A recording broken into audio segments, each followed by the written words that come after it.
welcome to the show. Glad to have you with us here today. Happy St. Patrick's Day to you.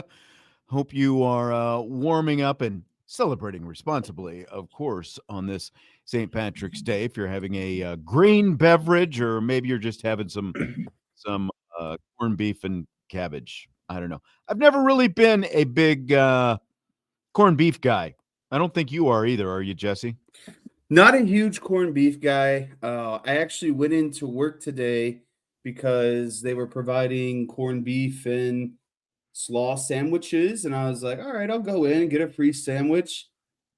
Mistake. Can't complain about a free sandwich, but did not taste good. You know, it was just kind of dry. There wasn't a lot of flavor to it, and I was like, you're not a mustard guy either. So that's also true. That's also true. I am much more a pastrami guy. It's the same meat. It's just, prepared a little bit differently. I've always thought corned beef is a little bit more bland to me. There's a little bit more zing to pastrami. A nice piled high pastrami sandwich always hits the spot. But so I've never been big on the corned beef. Joe says bangers and mash. Not a bad one. Not a bad one. Can't go wrong with that if you're celebrating St. Patrick's Day, I have to say. I do have to say we've got to welcome the hottest up-and-coming youth basketball coach in Cleveland, Jesse Stiers, fresh off a Monday night playoff win, 1-0 in the playoffs this year. Congrats. Thank you. 31-13 victory. We only gave up 4 second-half points. We scored 20 second-half points. So sounding. We were only up by 3 or 4 at halftime, and then I don't know if it was the little speech I gave, but we really, really got it together and played a really strong second half. We're on to the semifinals. We're playing the only team we lost to in the regular season. My coach, who coached by himself this past weekend, lost that game. We don't count that game. I can also – Oh, you're blaming him now, huh? Well, he seemed very flustered, and so he works about an hour outside of Cleveland, so he could only make it to right at tip-off this last game. Oh. And so I told everyone to get there 30 minutes early. I got them warmed up, and then I just kind of took control of the whole game, and I thought we played great. So all right. Hoping to carry it on to this next game. We definitely feel like you got a little BK in you with those statements there. little heavy on the eyes there. No. All right. He just doesn't know how to, like, when the kids start getting a little sassy and that, he doesn't know how to keep like reinforcing positive energy, basically. Yeah. Riles him up a little bit too much. He shuts down a little bit. And I'm like, dude, they're 12 years old. You just got to roll with the punches here a little bit. Just keep encouraging. That's right. Have you filled out your brackets yet? No brackets yet. Are those due before the first four? Yes. I don't know if they'll give you a pass or not after the first four. I really do. I filled out both of my brackets today at ESPN.com, the men's and the women's. And if you want to be part of the group here, Sports Radio, WSBT, and Irish Breakdown, you can go to ESPN.com and go to their bracket challenge. And the group is IB Nation Sports Talk, and the password is Irish Breakdown. So you can do that. You can be part of it. I've got mine filled out. Vince filled his out, and there are several others in that group as well. So it just comes so quickly, Sunday's the release, and then now they got the first four games. Like, I need a little bit of time. I got to do some scouting here. I can't just blindly make some picks. I don't know what you're going to scout. Mine were both very chalky. I'll put it that way. Like, I picked some first in the men's. I didn't know which 12-5 to pick, so I just picked all the 12s to beat the 5s in the first round. So I don't know. We'll see. We'll see how it goes. I haven't done very well the last few years when I filled out either the men's or the women's brackets. Well, if you remember last year, I didn't do any brackets. Okay. And I liked it. I might do the same this year. I might just do the WSBT. Low stress. Low stress. Yeah, these are just for fun. Just for fun in this little group that we've got going here on the show. We've got a little pre-spring breakout player draft that we're going to do today. We're going to draft an offensive team of breakout players. We're going to draft a defensive team of breakout players, each of us. And I just realized I need my sheet of paper here so I can write everything down. But we'll do that in a second. But we need to start with some breaking news that happened just an hour or so before the show. Former Notre Dame basketball player Carson Tout, who, of course, only played 1 year at Notre Dame after playing 4 years at Northern Arizona and transferring to Notre Dame this season. Carson Tout today signed a free agent contract with the Indianapolis Colts. They hope that the 6'8", 250-pound former college basketball center who averaged 8.8 rebounds a game in 5 seasons in college, including a team best 9 rebounds a game this year for Notre Dame, can turn into an NFL tight end. I, for one, was shocked when I saw this tweet. Honestly, I had to think about what day it is. I'm like, is this an April Fool's joke? Because it said he has signed a free agent contract. He has signed as let me rewind. The Indianapolis Colts tweeted that Carson Tout has signed as an undrafted free agent with the Colts. And that's what kind of threw me for a loop, because obviously the draft is still a little bit more than a month away. But there's a loophole, I guess, for guys like Tout because of the fact that the NFL is only concerned with college football players being in the draft. If you can demonstrate that you never played football in college and are 3 years out of high school, the NFL essentially considers you a free agent. And obviously Tout fits all those bills. He said that he never even played football in high school. What do you think of this move, Jess? This is astonishing. This is absolutely astonishing. I think so as well. Like, let's just call it what it is. I wish I had those genetics that I could just show up and get drafted. I know. Because he never even played in high school. And so obviously the size is there, the footwork is there because of basketball, but like Stymie said in the chat, Mo Alley Cox was also a basketball convert. So they think they've got some, bona fide system here where they could just take guys who never really have played football, take their basketball skills and convert them on over to tight end. I guess I was just surprised that they made the move. Like, Tout didn't even do his pro day yet at Notre Dame. I know. And so it's like, did they think that if he did that, like more people would see him and like the competition would go up? I guess, what is the advantage of signing this guy before you've even seen him do a pro day? Yeah. Like, have they worked him out to any extent? Can you work a guy like this out to any extent? I don't know. I haven't seen. I feel like yes, because again, if you can sign him because he's an undrafted guy, I don't know why you can't bring him in, because he's just a guy off the street that's never played affiliated football before. So you can do this with anyone. Yeah, it's not a loophole. You're not working out a guy who just got done playing college football. Again, he's played college basketball for 5 years. So apparently that's what happened. And Mo Alley Cox is the example, and I think he's played 8 years now for the Colts after playing college basketball at Virginia Commonwealth. He's had a nice career. Obviously, Antonio Gates is the best example of this, a guy who also only played college basketball, never played college football, went to the then San Diego Chargers, and he's a Pro Football Hall of Famer now. The other end of this is a guy you've talked about here before, Rico Gathers, the former Baylor power forward, and Jerry Jones down in Dallas tried to make him an NFL tight end, and he basically stayed on the practice squad for 3 years or something like that, and then it just never. And they actually spent a draft pick on Rico Gathers. I mean, I think it's a genius move by the Colts. There's really no downside to the situation. If he doesn't work out, then he just gets cut.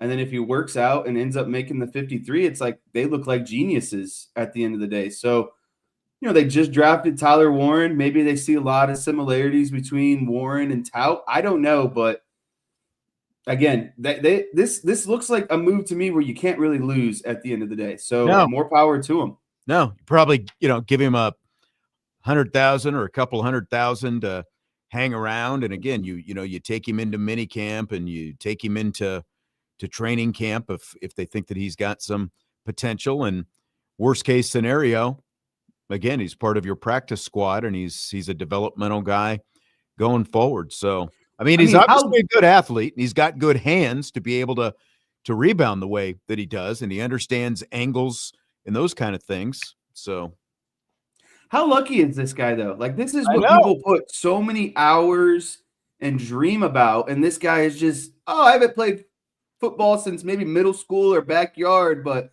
now he's going on and getting a chance with the NFL team. Like, that is so many guys' dreams, current and past players, current tight ends in college football, and then this guy out of nowhere just gets this opportunity. Like, I'd be very envious, and I'd be kind of mad if I were these other people. But if guys who have actually worked their lives through college, whatever level of college, to try to make it as a tight end, and this guy has never even seen a football field or worn a pair of cleats, and God-given ability because he's 6'8" and 250 pounds, and he's a pretty good athlete.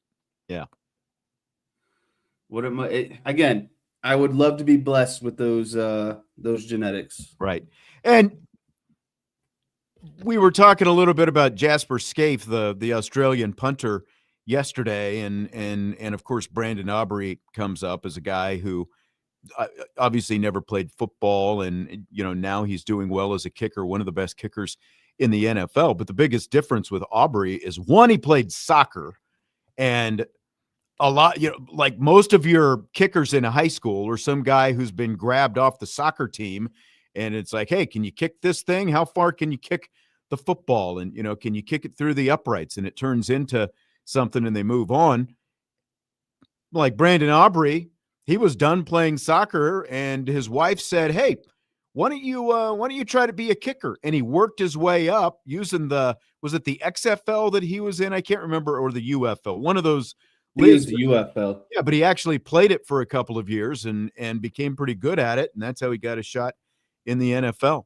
And again, like Carson Tout, good luck to him, more power to him, but never played a down of football in his life. He's already done a Zoom conference with Indianapolis media today, and the story that I said, or story that I read, said that Carson Tout told the media there in Indianapolis he's never played football before, never even played in high school. Yeah. Oh, man. I know. Crazy days. All right, let's do this breakout draft. Spring football practice starts this week for Notre Dame. There's going to be a Marcus Freeman press conference tomorrow. We're actually going to get to talk to Rob Hunt from the athletic training staff, as well as Lauren Lando, the director of performance, after Marcus Freeman. So there's going to be all three of them tomorrow, and we'll have some of those comments on tomorrow's show. That's kind of the unofficial kickoff of spring. And then the first practice is this Friday. So what we're going to do, Jesse and I are each going to draft an offensive team and a defensive team of breakout player candidates for this spring.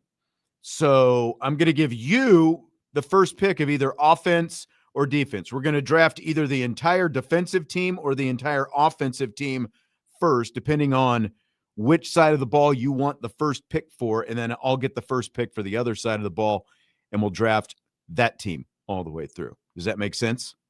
Yes, and I've spent a good time considering, and I would like to use my first overall pick on the offense. All right, so we're going offense first. We're going to do one quarterback because there are only two quarterback options. We're each going to get two running backs, two receivers, a tight end, and two offensive linemen. So, Jesse, where do you want to start first? I don't want to blow my cover here too much, but I feel like the offense has less meat on it. I think it's a little bit top heavy. I think there's some real diamonds at the top, and I think the rest we're going to have to kind of work for here a little bit. But I'm going to get us started, and I'm going to take Will Black with the first pick overall. Okay. I think this is a guy, based off of some of the stuff we've heard, I think that if I had to make an assumption, Will Black will be at left tackle and Knapp will be at left guard. And I think that Will Black will be a 12-game starter this entire season. And I think he's going to be the next kind of dude along the offensive line, especially at the tackle position. So I got to go Will Black overall. I can't disagree with any of that. I think that that is a very good pick, and I think that like he could end up being, as you said, basically the next stud offensive lineman. A really good chance that if he can win the job, that he'll be out there at left tackle. Now we should say, because Irish Eyes says to go with Carr, CJ Carr is not eligible. He has already broken out.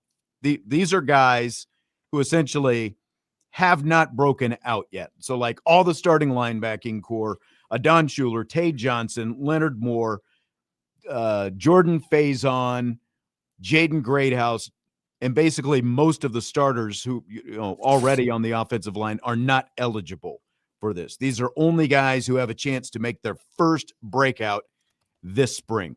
Like CJ Carr is already fully broken out. There's nothing more to break out. I mean, he's the leading Heisman guy going into this season. Yeah, exactly. He's broken out. All right. Well, you've started off with a bang going with Will Black to start off the offense.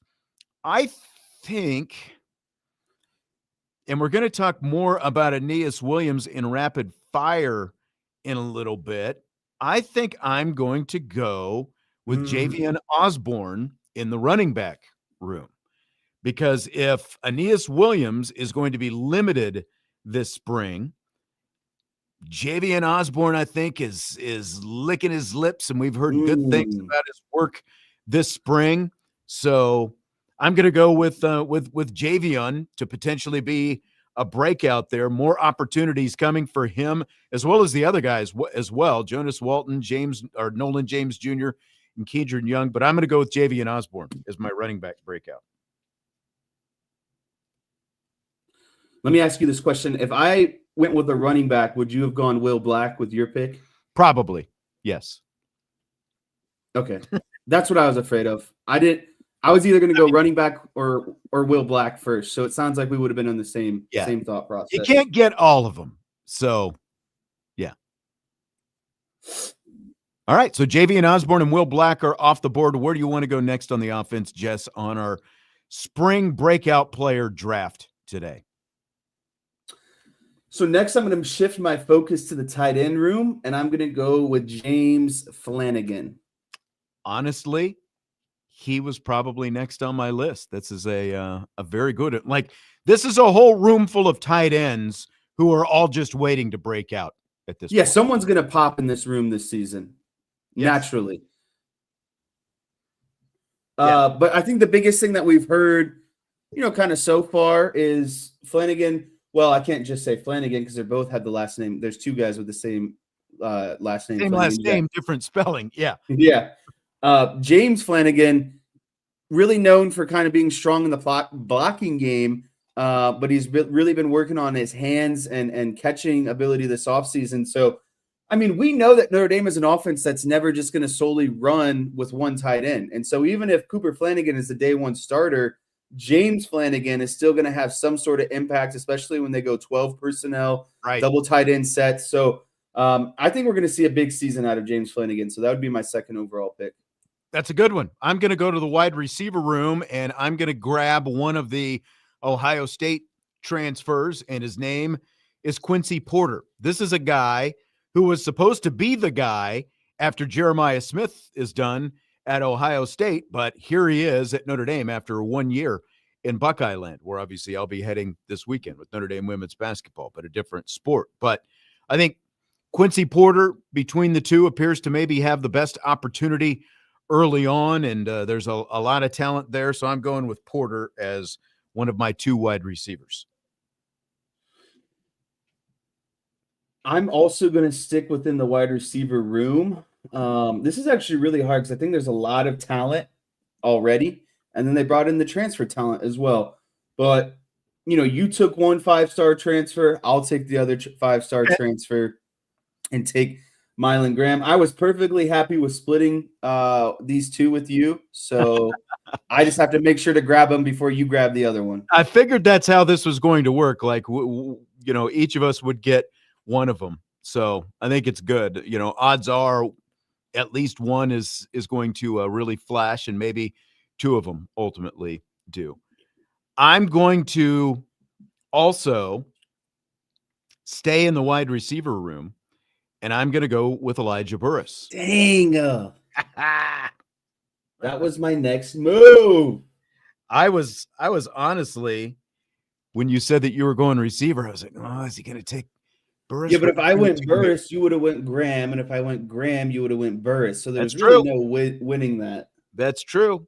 I mean, he had a little bit of a breakout last spring, but it didn't turn into big opportunities during last season. So there's still a lot of meat on the bone in terms of breakout potential. Here's some other guys in the room: Bubba Frazier, Cam Williams, Jerome Bettis Jr., Devin Fitzgerald, Micah Gilbert, Braden Robinson, Jaden Finley, and Logan Saldana, all on the list of potential options. Irish Eyes favors Cam Williams. He is one that, a lot of people have favored over the last couple of years, and we're still really waiting for it. Is it going to happen now? How confident are you, Jess? I don't know if you want to stay with receivers or not. You don't have to, obviously. Yeah, I am. My next pick is, since you sabotaged the wide receiver room, I have to figure out how to sabotage you elsewhere. Okay. So I'm kind of recalibrating right now. There's still plenty of running backs left. Yeah, but the one that's most important is gone. I got to make sure and grab. Well, you know what? That's a good point. Did you say, you know what? That wouldn't be fair to ask you. I'm just going to go ahead and take Keidron Young. Okay. All right. I'm curious what you were going to ask me now. But I think this is obvious that Aeneas Williams is the favorite going into the season. But I don't think that means he's a lock. And we've definitely seen that Notre Dame likes to use two running backs, potentially even three going into this season. And so I think that it is safe, to assume that Keidron, Osborne, and Nolan James will kind of have first crack at that second and third string role. I would have liked to go Osborne because I think he gives more of like those Jeremiah Love vibes, really electric, athletic guy who can make one cut and type of go. But I will take the powerful Keidron Young because someone's going to have to pound the rock at some point. I like that.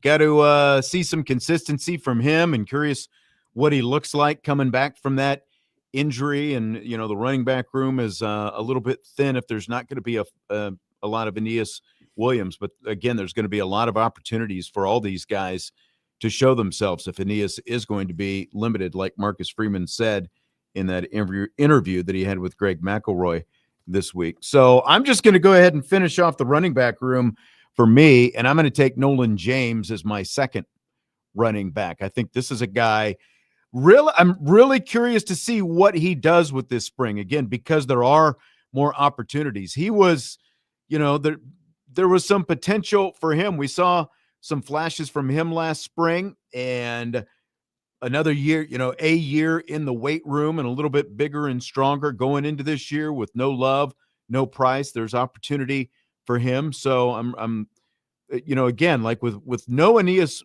with less Aeneas Williams, really curious to see if Nolan James is able to kind of seize the opportunity. So I'll go with him as my number 2 back.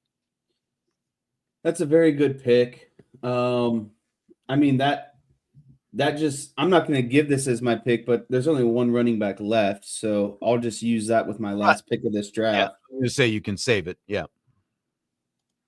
I'm going to go with Micah Gilbert at the wide receiver position. Okay. I like that one. Here's what I think. I think that Cam Williams has a higher ceiling. I think there's more expectations for Cam Williams, but Micah Gilbert has actually done it. He had 10 receptions for 100 yards and a touchdown last season. Granted, that's not a lot, but it's still more than what Cam Williams did. So to me, that shows he's processing the playbook better. Mm-hmm. He's his work better. He has a better understanding of, what it means to be a wide receiver at Notre Dame.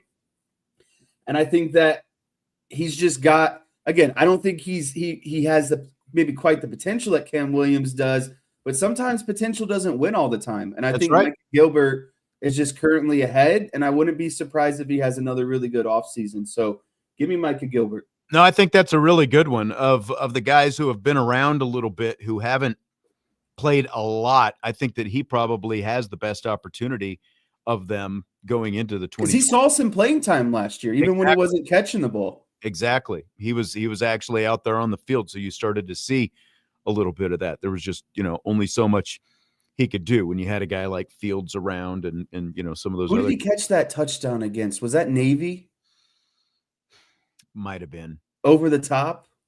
I can't remember off the top of my head. It feels like Navy. I can tell you what weekend it was, and I can tell you where I was at, but I can't tell you who it was against. Well, what weekend was it? Where were you? I was at a wedding, and it was in kind of like the towards the tail end of November. So I Okay. think it was the Navy game.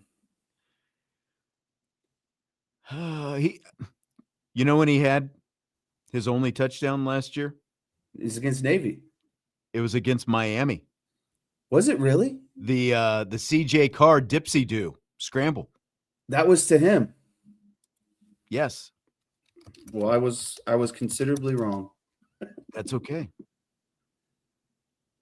Josh says Navy. I don't see on his game by game here any stats for the Navy game. So KK was Navy, someone says. I think That's who it that's what was. you were thinking of. That's what you were thinking of. Yep. That's what I was thinking of. All right, we'll continue our offensive spring breakout player draft. I tell you what, let's take a break. We'll come back. We'll wrap up the offense, and then we'll draft our defensive team as well. Breakout players for the spring. We're drafting an offensive unit and a defensive unit, and we'll see where they come out when spring is over with. Let's take a timeout, and then we've got more coming up. Budweiser's Weekday Sportsbeat with IrishBreakdown.com.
Budweiser's Weekday Sportsbeat with IrishBreakdown.com.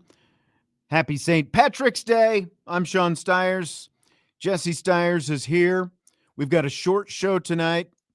We're done by 6:25 because we've got First Four basketball coming up tonight, NCAA tournament. We'll actually talk about that leading up to 6:25 in rapid fire in just a little bit. But right now, we're doing our spring breakout players draft, drafting offensive team first, then a defensive team. So it's my pick now, right? Yes. Because you just took Micah Gilbert. I'm just going to take my quarterback off the board. There's only two options because, again, CJ Carr is already broken out. Teddy Gerard is not here this spring. It's either Noah Grubbs or Blake Hebert. I'm going to take Hebert, the guy who's obviously been in the program for a year now. And these two guys beginning their battle for the number 2 spot behind CJ Carr. Going to go with experience. Seen some good things from him and really curious to see both of these guys in action. I wonder what the reps look like. We're not going to get to see tons of reps, but I wonder what the reps look like between these two this spring as they vie for that number 2 job.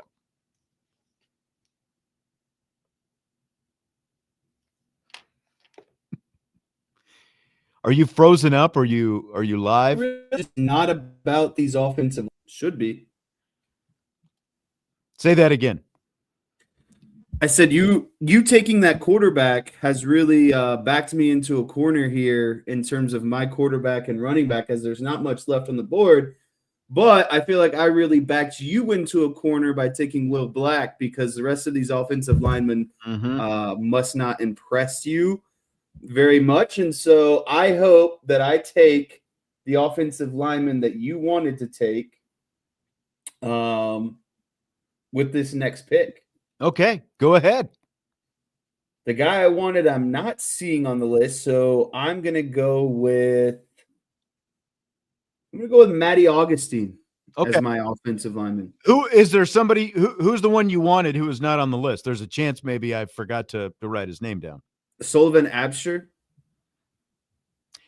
He played quite a bit last year. Do we consider him broken out, or is there still a level for him to go to, do you think?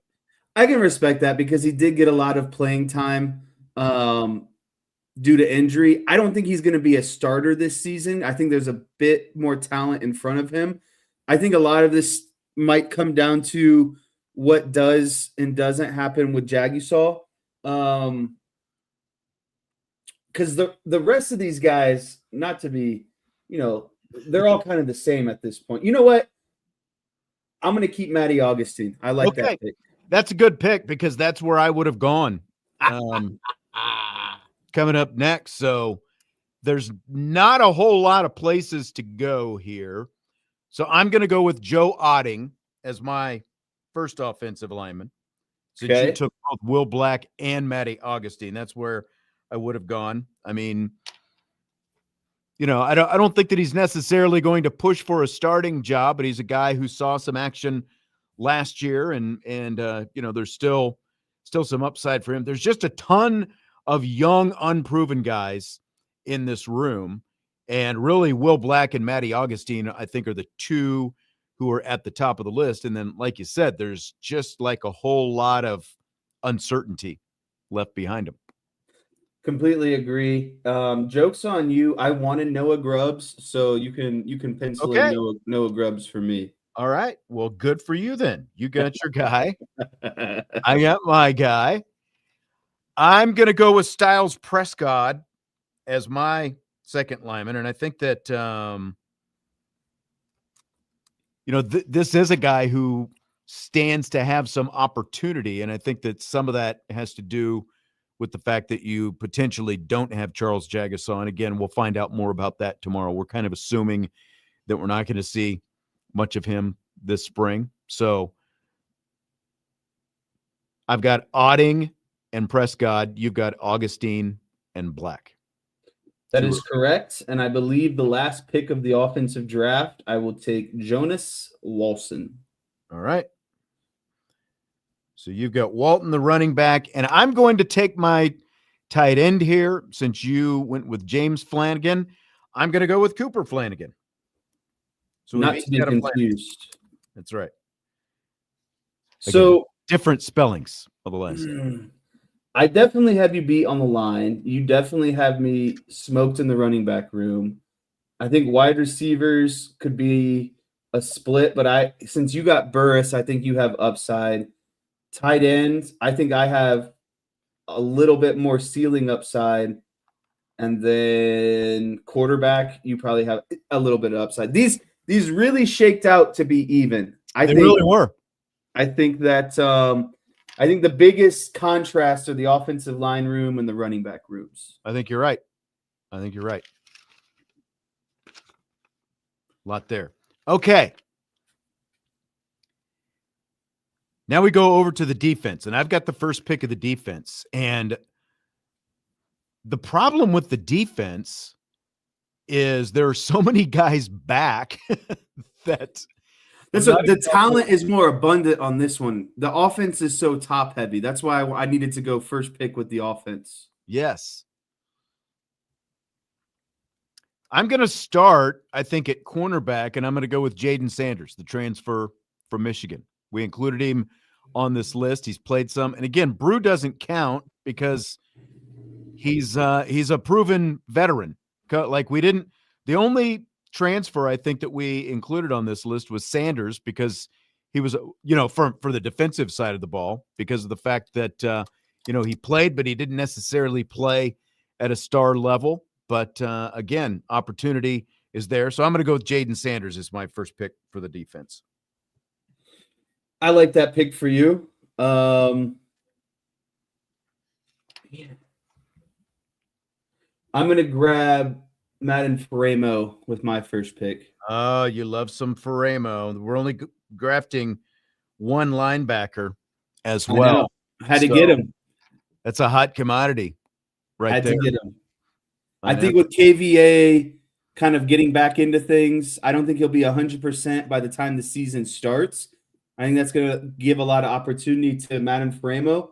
And it's a room that already has a lot of rotation as well. So he's going to see playing time. It's not like all these linebackers are just out there every single snap. So I love this pick.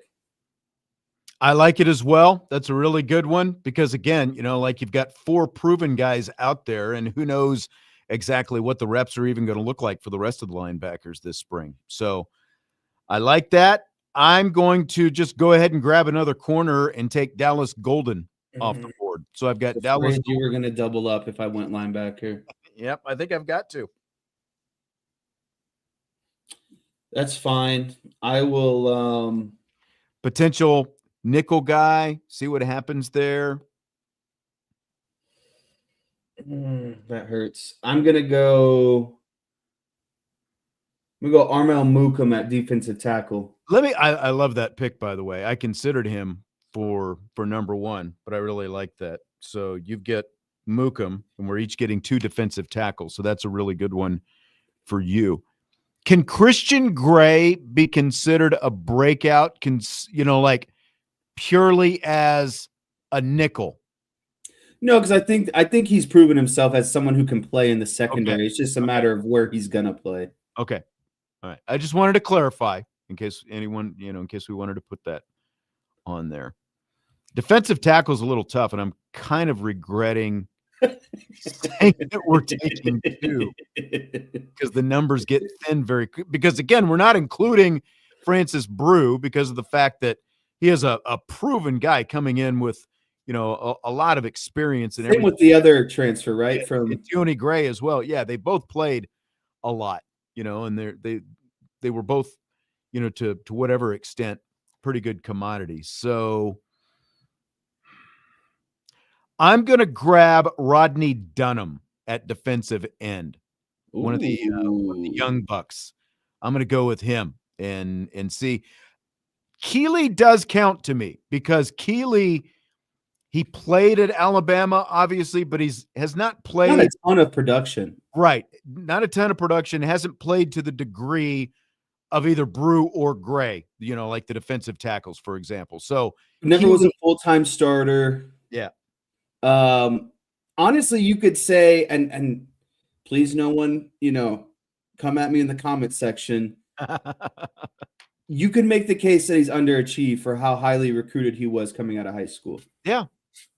At this point in his career, yeah, because some of the stuff that I've heard, it's like he's kind of, like for being in a program like Alabama and now coming to Notre Dame, there's apparently, kind of a little bit different work ethic going on here that he's kind of got to get a little bit used to. And I think that's good. Maybe that's part of the reason he decided to come here to Notre Dame, to give himself a fresh start and have a chance to dig a little bit deeper and work a little bit harder and see where things turn out for him. So, yeah, I agree. Imagine if you told someone that statement 10 years ago, that someone was transferring from Alabama to Notre Dame and the work ethic and the work is harder at Notre Dame. Mm-hmm.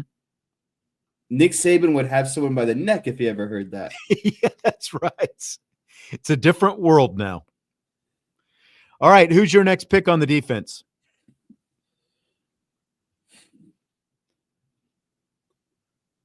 Man.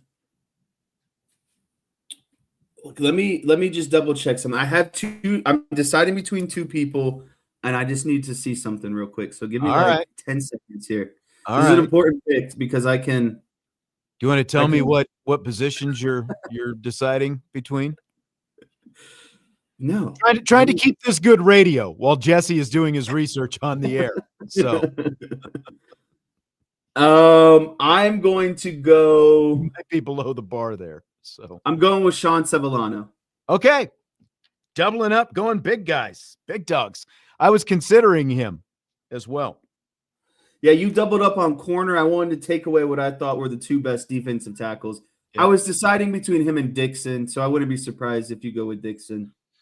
That's where I am going to go next. I'm going to go with Davion Dixon because there's not a lot left, again, with the defensive tackles, because we've made like Francis Brew and Tony Gray not eligible, and Gray's not even here right now, so we couldn't make him eligible if we wanted to. So where's my – okay, hold it.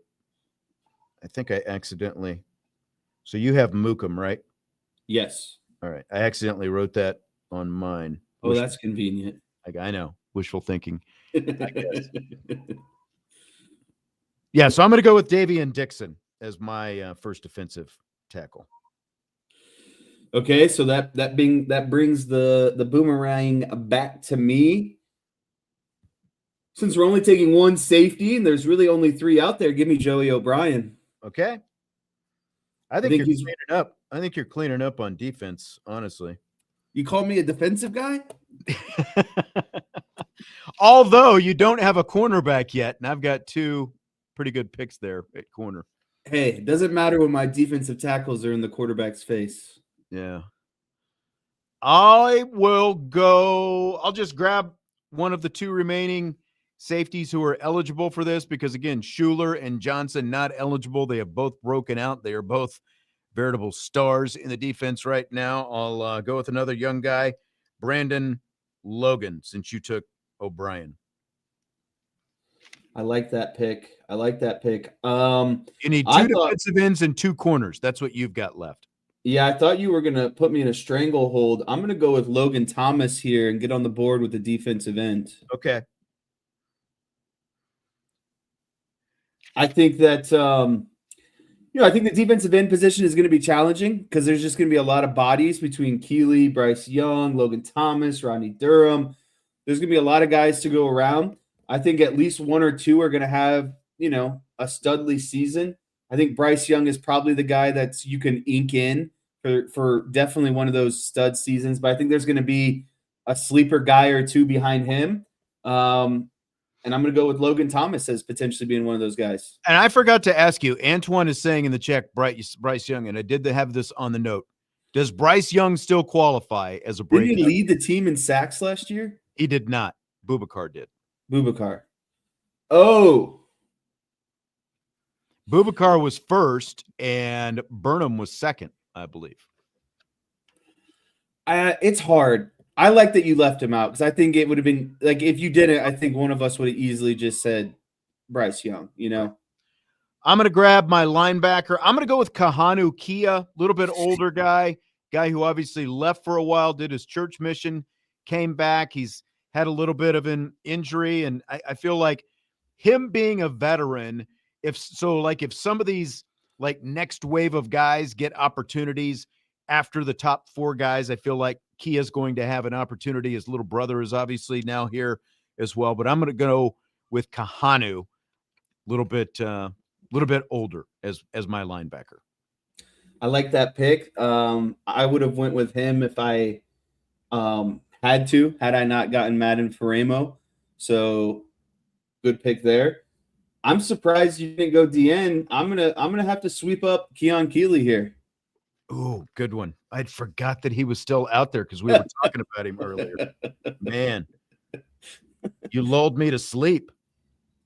See, you're at a disadvantage. You got to host the show, work the board, write everything down. I'm just here telling names. I know. Got to keep track of it all. I'm just going to make it a freshman sweep, and I'm going to go with Ebenezer Uitade and see how that goes. I've heard a lot of good things about him. I have too. So I think your guys on the, at least with him, he's kind of like more of that boom or bust type of guy. You know what I mean? If a lot of high upside, it's like when people made fun of me. I think the very first time we did this little activity and first overall, I went with our guy, the offensive lineman from Michigan that was tough as nails. Why can't I think of his name right now? Oh, yes. That's okay. I know who you're talking about. Yeah. It's okay. PK was here. He was the one who made fun of me for so long. Yeah. Ended up being a great pick. He broke out that year. You need 2 cornerbacks, and I need 1 defensive tackle. So you go, I go, you go, and then we're done with the defense. I'll take Mark Zachary as my first corner. Like his athleticism and length, a guy who saw a good amount of time last year. He saw the field. You know, he got some playing time. And that goes a long way for me. So I'll take Mark Zachary. Okay. I'm going to go out on a limb a little bit with my second defensive tackle, and I will go with Brennan Vernon and see if that actually pans out this spring, maybe with him seeing a little bit more time at tackle. I don't know, but he's a guy who's been around. He's put in the work and, keeps battling, and he's still here. So I'll go with Brennan Vernon and see how that goes. Remind me, you took Dallas Golden and Jaden Sanders. I think Pouncey and Adams are 2 very tempting guys. That's who I'm deciding between. Okay. I'm gonna go Kari Adams. Okay. All right. So that someone finally helped me out in the chat. Rocco Spindler. There you go. Oh, I don't know why I couldn't. I knew it began with an R too, but some reason all I could think of was like a bear.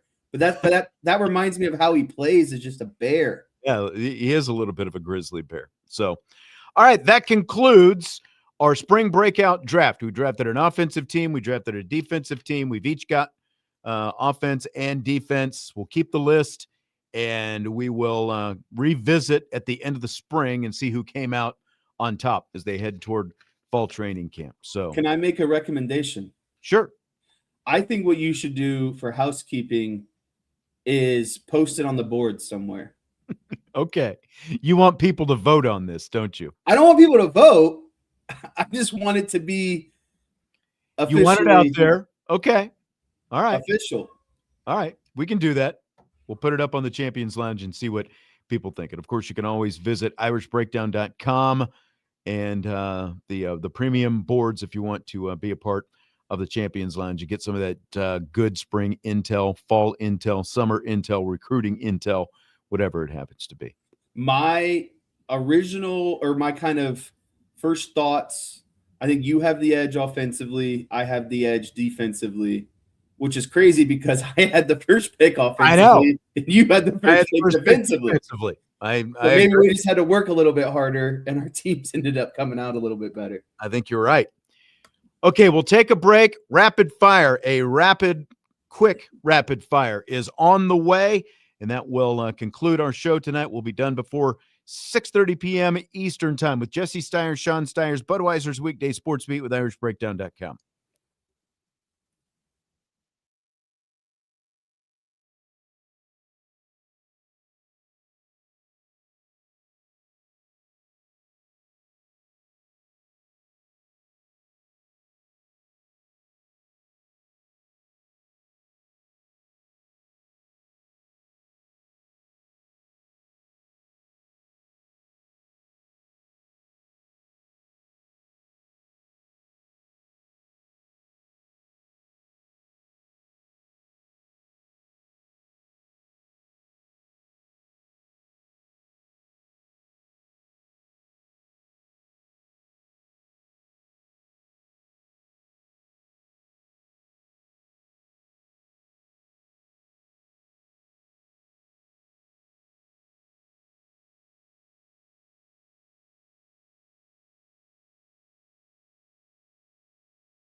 It's hour 2 of Budweiser's Weekday Sportsbeat with IrishBreakdown.com, and that can mean only one thing.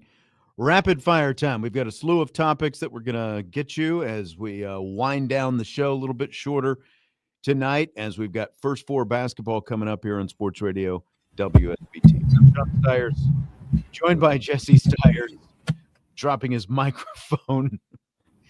My mic all of a sudden got real, there it goes. I had I had a bunch of background noise coming in, fuzziness, and then it was really freaking me out for a second. So glad we got that figured out. But I'm excited for this First Four basketball. I got nothing else to do tonight. I mean, it's 20 degrees. There's at least a couple inches of snow on the ground. I'm not going back outside. First Four World Baseball Classic. Are you in on one more than the other?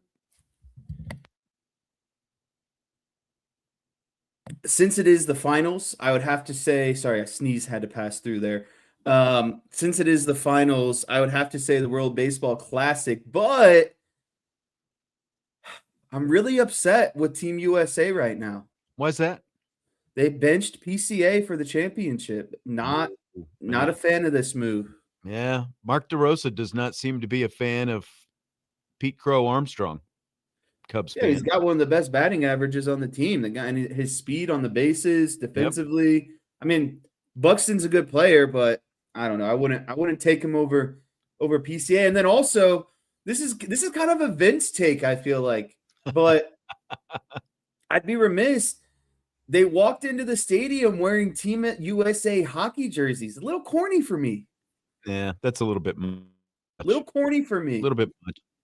Yeah, this U.S. baseball team is an odd bunch. I think that's fair to say. I'm having a hard time rooting for them. They're kind of lame. No, they're lame. They're a little hardcore. Did you see some of the stuff over the weekend about all the other teams are having fun? And the USA team is listening to that SEAL talk about how they killed Osama bin Laden, and yeah, yeah, that'll get you up for a baseball game. Did you see the other breaking news in the NFL today? Jalen Waddle got traded to the Broncos. I know. They've gone from Tua, Jalen Waddle, and Tyreek Hill to all three of them gone. Different teams. And I don't think Tyreek is signed with anybody yet, but all three of those guys, they would appear to be working toward getting the number 1 draft pick in 2027, the way they are retooling that roster down there in Miami with Jeff Hafley right now. They tanked for Tua, 6-7 years ago. They'll be tanking for maybe they're tanking for CJ next year. I don't know. I wouldn't want CJ to be a Miami Dolphin. Yeah. Fill in the blank. It's blank that Marcus Freeman told Greg McElroy in the Always College Football podcast that Irish running back Aeneas Williams will have limited availability this spring. That's limited concern that Marcus Freeman told Greg McElroy that, because I think Aeneas Williams has the most proven workload as a Notre Dame running back. I know that, obviously the role is up for grabs with Jeremiah Love and Jadarian Price being gone, but it's Aeneas Williams' role to lose. And I'm more interested to see these young guys in spring practice, and that's what spring practice is all about. This would be more of a concern or a story if he was going to be limited throughout fall camp. But again, this is limited concern for me at the end of the day. Yeah, I'm not concerned about him needing to miss time, but there are some other pretty talented guys in that room. And when you're losing Jeremiah Love and Jadarian Price, and you're potentially moving into a bigger role, I think it's a concern, but just potentially for him, that maybe one of these other guys sneak up on him a little bit and catch him. There was a time before Jadarian Price got injured a few years back where it looked like he was the surefire number 1, and then he did get injured, and then both Estime and Jeremiah Love passed him up, and he was, even though he was good, he was always the 1B option. He never fully caught up. So I'm really curious to see what some of these other guys are able to do, and how they make do they make the most of the opportunity that they're going to have if there's not going to be as much of Aeneas Williams, considering, as you said, he is the front runner coming at least into the spring. Do they catch him? Do they Wally Pip him maybe down the road here? So let's revisit. Antoine got in late. Antoine Rideau in the YouTube chat. He said, how about former Notre Dame basketball player Carson Tout getting signed by a tight end by the Indianapolis Colts? We did talk about this at the front of the show, but that's been an hour ago at this point. What do you think? Do you think ultimately this works out for Carson Tout? Like, do you think there's a career for Carson Tout in the NFL? If I'm just going off the odds, I have to say no, that there is no, chance. But the guy is getting an opportunity.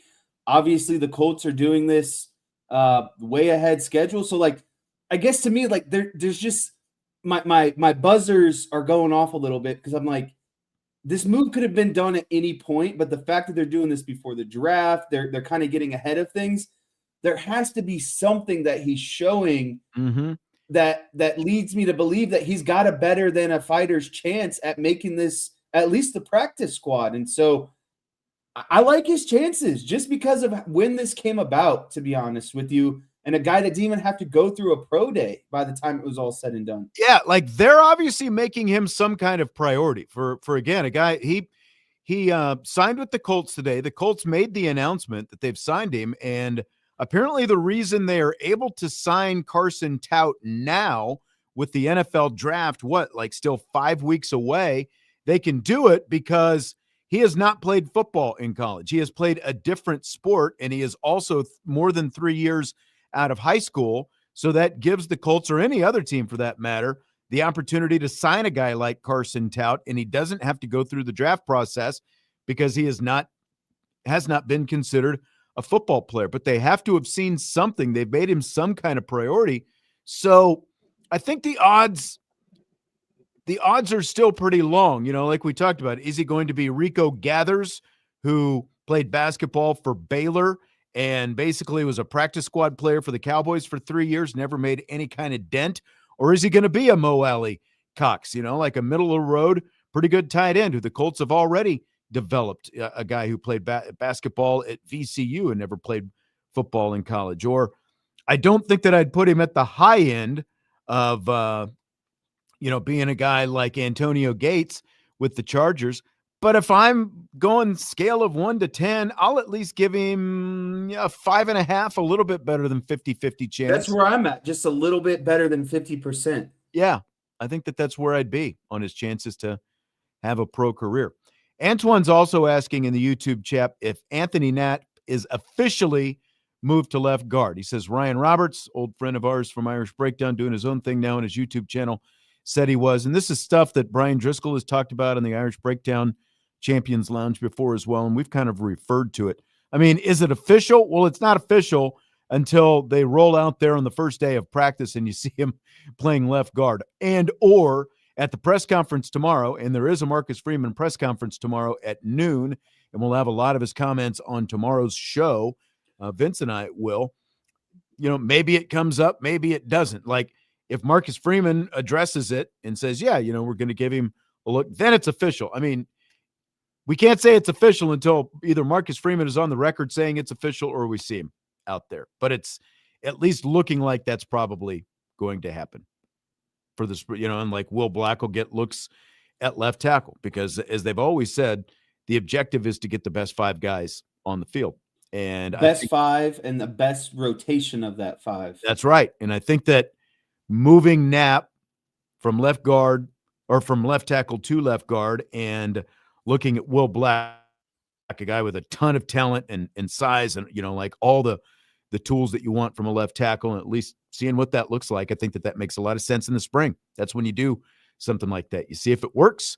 And if it does, you stick with it. If it doesn't, you look at other options.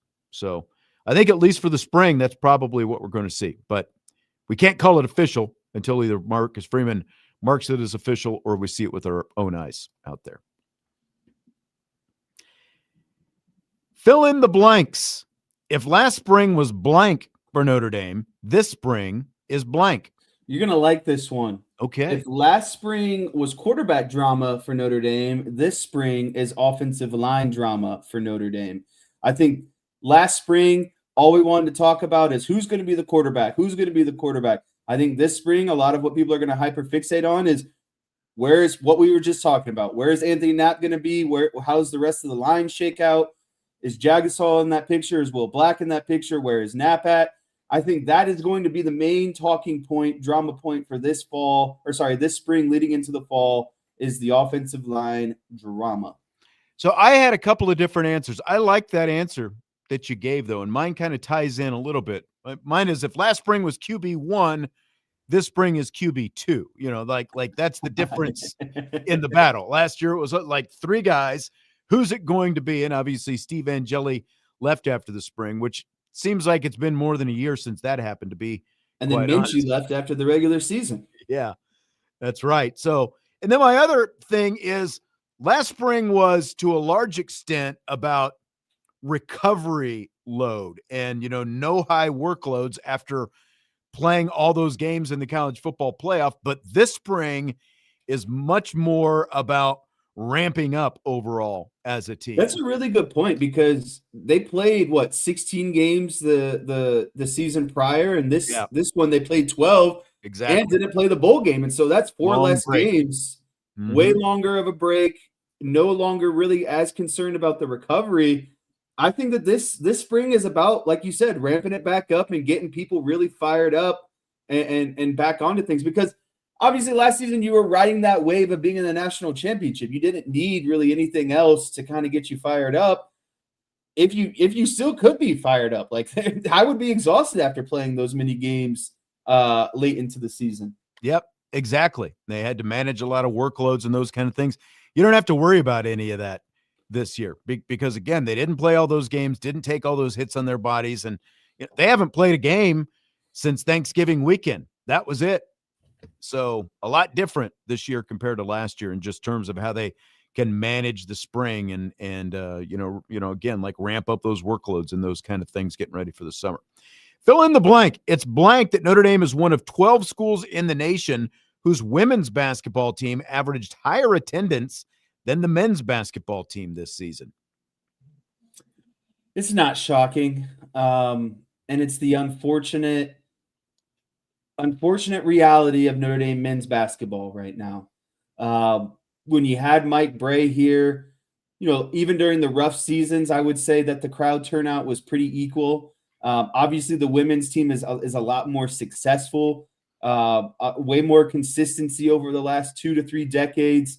And they've just built, and this, there's lifers with the women's basketball team. There's people who even travel for road games. And you just see more of those people attached to the women's program right now. And so really it's just a shame, to be honest with you, because not only are the men performing bad, but they're performing so bad that they can't even get people out to games. They can't even get people to come out and want to watch them play. So to me, that shows like you're not even really playing competitive basketball at the end of the day, that you can't even give the fans the illusion that you could win on any given night. Because that's just really not the case anymore. You can't even take ranked teams to the brink anymore. You can't even go toe-to-toe with them anymore on the men's side. So it's just really unfortunate, to be honest with you. But it's not surprising. No, it is unfortunate. And, because like even the women's attendance, which is not quite 2,000 more per game, it's a little, around 2,000 more per game higher. But even the women's attendance has dipped a little bit this year because, the expectations were just different and all those different things. And, one of the first things that I saw people chirping about when I saw this list is, well, what's the difference in ticket prices? And I mean, yeah, there's a difference in the price of tickets, but these 12 teams that have better women's attendance than men's attendance, this is across the country, 12 teams out of roughly 350 Division I programs, on both sides of the country. So this represents about 3% of all the teams that have better women's attendance than men's. And, like UConn is one of the most successful women's programs, obviously, in the nation, but the men are obviously very successful as well, and they're out drawing them, or at least they're fairly even. And the bigger connection, is just the fact that the women's programs, like when you look at who the women's programs are that are outdrawing, and the list includes South Carolina, Iowa, LSU, Oregon State, programs like that, where the women's teams have just been much more consistent than the men's teams. And that's what it's all about. Ticket prices aren't a big part of it. It's about, like, people want to go see a team that they think has a chance to compete and win. And so I think it goes to what you're talking about there. Notre Dame on the men's side, really, there's still work to do to get people interested, to give them a feel that they've got a chance to go out and actually see a winner. You put a winner on the floor and more people are going to show up. Doesn't matter what the ticket prices are. Well, not only that, but at least, we won't count the last couple, like the year or two under Bray, but even in down seasons under Bray, every home game felt like Notre Dame could win. And they took a lot of teams to the full distance, even if they didn't win. Like, I remember them taking those Duke and North Carolina teams all the way down to the wire. Yes, They might have lost, but it was still going to be a great basketball game with the chance of winning. There's no chance of winning, and now they're getting beat by Duke by like 40 points. Right. But that's exactly right. But like Notre Dame in the Bray years, obviously they beat North Carolina. They beat Duke. They beat Syracuse. Home court was sacred. Yeah, they beat a number one UConn team back in the day, like when Notre Dame was still in the Big East. You're absolutely right. Like they could go out and do that on any given night. And that's, again, there's a long way from where they are right now. Maybe it's closer than we think if they can add a key piece or two with some of this young talent coming in. And so I still think of Braden Shrewsbury and Marcus Burton to an extent as young guys, but they're going into their senior years now. Next year, which is kind of crazy when you think about it that way. So there's a lot of proven guys already on the roster, and you can throw Serta in there as well. So I don't know. We'll see. We'll see if they're closer than we think if you add a key guy or two here and there. Fill in the blank. Texas versus North Carolina State is the late first four game tonight. 9:15 is the listed tip-off, which means it'll probably tip off closer to 9:30. But it's blank that Dick Vitale and Charles Barkley are going to team up with Brian Anderson to call that game on True TV tonight. It's iconic. Even if the reason why I say it's iconic is because you have Dick Vitale and Charles Barkley. You and I spoke about this over the weekend. Is Dick Vitale as sharp as he used to be? No, but his name is still Dick Vitale, and he's calling the game with Sir Charles Barkley. And this is going to be the first time he's ever had the opportunity to call an NCAA tournament game. This is it tonight. The guy's over 80 years old. So it just adds on again to this just iconic presence of Dick Vitale. First college game. You got Charles Barkley. I like Brian Anderson as well. So I think this is going to be a fabulous trio.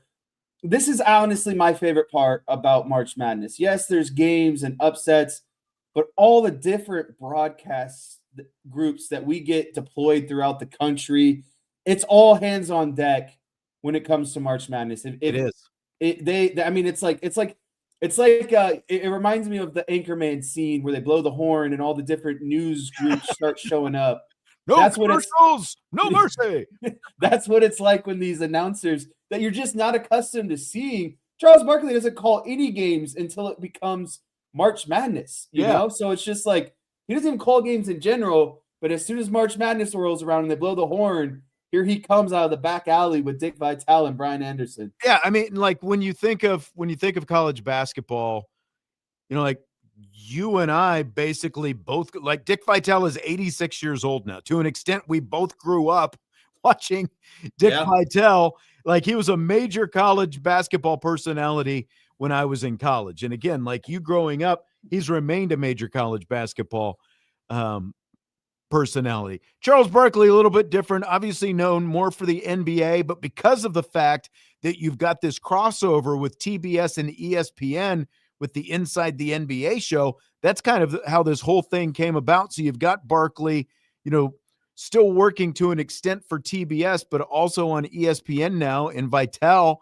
again, it's very cool that Dick Vitale finally gets to call a March Madness game. For as long as he's done it and as many games as he has done, he has never done an NCAA tournament game. So to have these two guys together tonight, and, Vitale has obviously battled through some health problems and stuff like that and some voice issues and those kind of things. So I think it's great that they get this opportunity. And it's a fairly, like for a first four game especially, like it's a fairly high-profile game. Texas and NC State tonight. Yeah, I mean, it's no joke of a play-in game, and what better way to get this – oh, crap. What better way to get this tournament started than me knocking stuff over on my desk and listening to Dick Vitale and Charles Barkley? All right, so there are obviously going to be a lot of games with a lot of different announcers, both, men's and women's games in the tournament. Would you like to see, maybe even in general, not just during the tournament, would you like to see them put the names of the announcers on the screen more when you're watching a game so you know who you're listening to when they're calling these games? I would, just because of what we talked about. There's so many different names and personalities, people that have never, or people that don't do college basketball games as frequent, or maybe even at all during the regular season. I think that there is no problem maybe flashing it once at the beginning of the game, maybe once towards halftime, and then once kind of, sometime in the second half. Just, I forget, and I'm not the same as you, where you know a lot of these faces. Like, I know the big names, but, when it comes down to it, I don't know all of them. I think that, because they do their little stand-up at the start. They do something at the start of the second half where they're back on camera. But you don't. Like, there's all these different voices who are just coming at you, and a lot of people don't know. I think, like, how hard is it just to put on the screen coming out of every commercial break, like Dick Vitale, Brian Anderson, Charles Barkley? How hard is that? Now, like, two of those three voices you probably know pretty well. But again, there are like so many different announcers and voices. I would like to see it, because there are going to be plenty of games where you're not going to know who they are. Just throw their names up coming out of every commercial break, so you know who's doing the game. It's not that hard. And I'd like to know. Yeah, that's the thing, is if you don't know, what are the odds that the rest of the population Exactly. All right, we're winding down with that. We do have First Four basketball coming up here tonight on Sports Radio WSBT, so that's why we're wrapping up a little bit early tonight. We'll have First Four games tomorrow. And again, Marcus Freeman press conference at noon tomorrow, and we'll have his comments right here on Sports Radio WSBT. Budweiser's Weekday Sports Beat with IrishBreakdown.com. We will wrap up with that. Talk to you later.